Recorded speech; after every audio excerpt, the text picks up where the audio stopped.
The question is, do you believe Russia is going to invade Europe? Hey, my name's Marcel. I'm living in Russia, walking around, and it's March. I hope you enjoy my blog that is called The Trajectory. It's going to be my opinion about geopolitical news that's currently occurring. We're going to talk about conflict, NATO. We're going to talk about the elite. We're going to talk about the special military operation, drones, rockets, about history, language, culture, civilization. So this is going to be my blog talk called The Trajectory. I hope you enjoy. I'm currently living in the Bryansk region and in the city right now in Bryansk Oblast.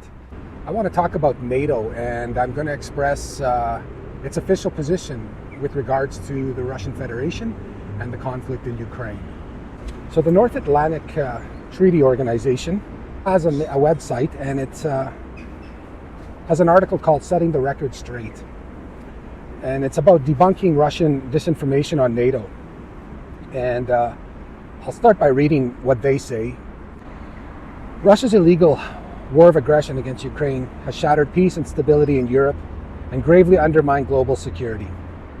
NATO's strategic concept was adopted in 2022, states that Russia is the most significant and direct threat to Allied security, to peace and stability in the Euro-Atlantic area. Russia wants to establish a sphere of influence and control other countries through coercion, subversion, aggression, and annexation. It uses conventional, cyber, and hybrid means, including disinformation, against NATO allies and partners.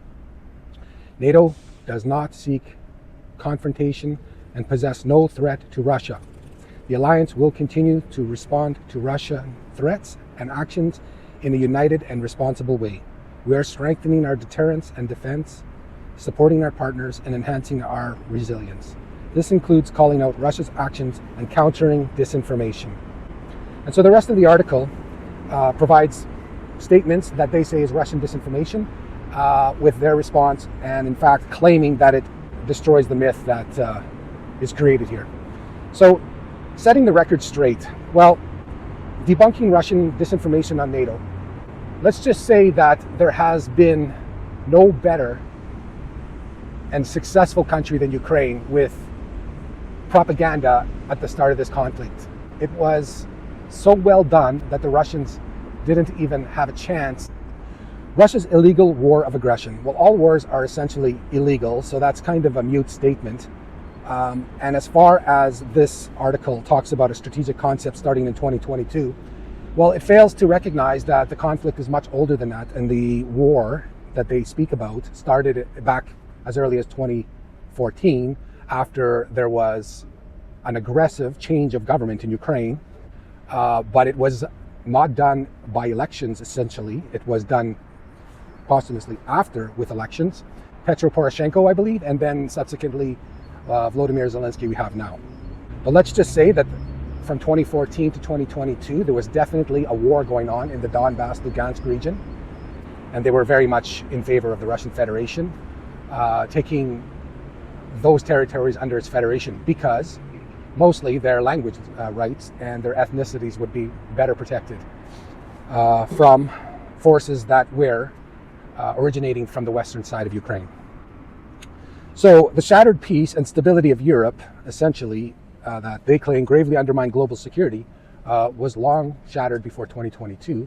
The regions of Lugansk and Donbass did not want to fall under Kiev's rule because of its strong anti-Russian sentiments, which was going to essentially try and redevelop a language in a territory that was fundamentally Russian language by culture and history. So all this to say that the conflict is way more complex, way more sophisticated, and goes back potentially as far back to 2008 at I think it was the Budapest conference, where Vladimir Putin stated that NATO's encroachment towards Russia, whether it be in Georgia or Ukraine, was going to finally be stood up to eventually. And yes, that was 2008, and it took till 2022 before that NATO, being a defense alliance as it claims and doesn't seek to have confrontation, well, certainly for many years, nations within that organization, member nations, strongly supported regime change around the world. They strongly worked to dismantle government organizations that were traditional in values.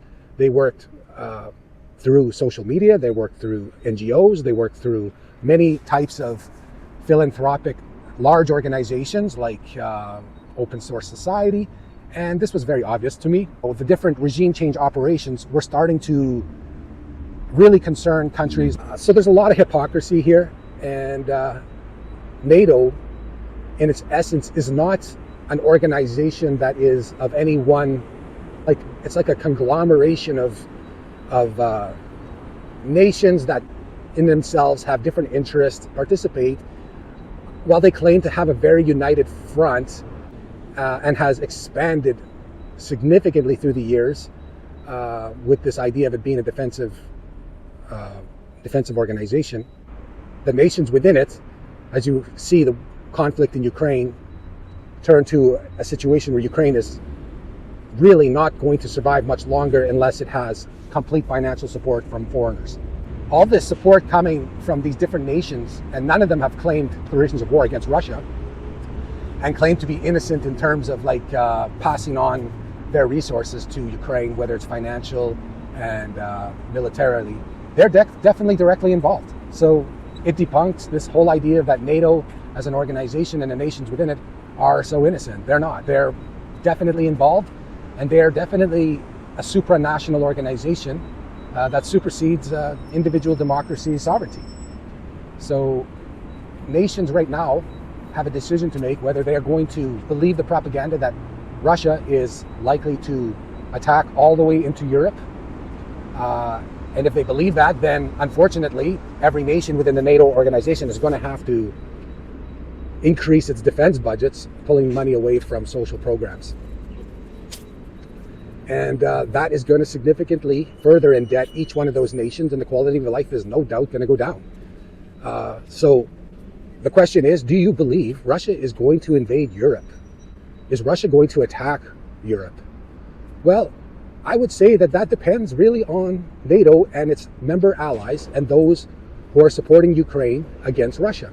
Clearly, in the Bryansk region, there has been incursions of rockets and drones, and it's very dangerous, of course. It's very disconcerting. And I'm very concerned for not only Russia, but Ukrainian people who are suffering in this. And they're going to experience a heightened sense of fear as more and more long-range rockets capabilities start entering into the country. Because no doubt there'll be responses. And those responses, if they are in the Russian Federation, will likely not just eventually be in Ukraine, unfortunately. And then the resolve of NATO will certainly be tested, whether it's Article 5 or whatever chapter they make decisions about. And historically speaking, when NATO escalates, it generally tries to create a no-fly zone.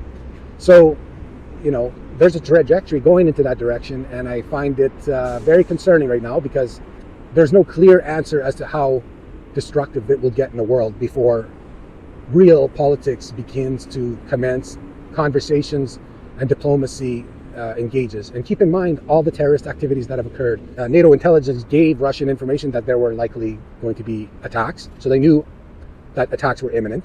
They didn't provide enough intelligence to stop it, whether it be the destruction of Nord Stream 2, which was the biggest environmental disaster probably in modern history. So I guess at this point, understanding of NATO is that it's a supranational organization controlled by the elite.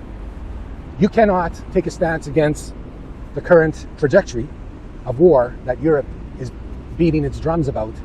Europe is on a course of war, probably more so because it's so indebted and has lost control of its governance. Has Europe lost control of its governance? And is that why they're pushing for war with Russia? That's probably the reason, folks. And I'll have more down the road as I gather my thoughts and I see history play out daily, whether it be in the Black Sea, the Baltic Sea, in the Middle East. Be unpredictable, no doubt about it. And the faster that countries begin bilateral talks to get back to real politics, to solve their problems, the better, rather than using kinetic actions. I'm Marcel, living in Russia, and these are my thoughts for today. Welcome to The Trajectory.